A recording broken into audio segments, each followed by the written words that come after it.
Movie ரிவ்யூக்கு போகிறதுக்கு முன்னாடி spoiler படம் பார்க்காதவங்க பார்த்துட்டு வந்து இந்த வீடியோ பாருங்கள். மூவியோட ஸ்டோரி பார்த்தீங்கன்னா, நம்ம தாமஸ் ஷெல்பியோட ஃபஸ்ட்டு சன், அதாவது பார்த்தீங்கன்னா சார்லி கிடையாது. ஃபஸ்ட்டு சன் வந்து ஒரு ஜிப்சி உமனோட ஒரு சன் வந்து தாமஸ் ஷெல்பிக்கு இருந்திருக்கும்.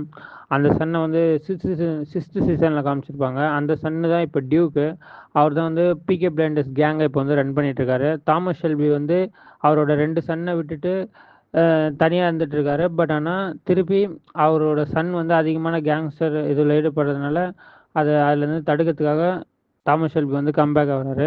மூவி ஆக்சுவலாக வந்து ரொம்ப நல்லா இருந்துச்சு. பட் எல்லாமே கொடுத்துருக்காங்க. எண்டிங் லாஸ்ட் 30 மினிட்ஸ்லாம் ரொம்ப சூப்பரான ஒரு எண்டிங்காக இருந்துச்சு. பட் ஆனால் இது ரொம்ப ஒரு எமோஷ்னலான எண்டிங்.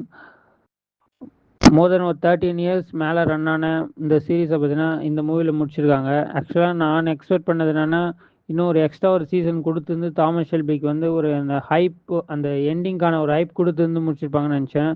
பட் ஆனால் இது ரொம்ப சீக்கிரம் முடிச்ச மாதிரி இருக்கு. எனிவேஸ், பிகே பிளைண்டர்ஸ் சீரீஸ் இந்த மூவியோட முடிஞ்சிச்சு. ஆக்சுவலாக மூவிக்கு பார்த்தீங்கன்னா நான் வந்து ஒரு 10 out of 8 கொடுப்பேன். எல்லாமே மூவியில் ஆக்சுவலாக பெட்டராக இருந்துச்சு.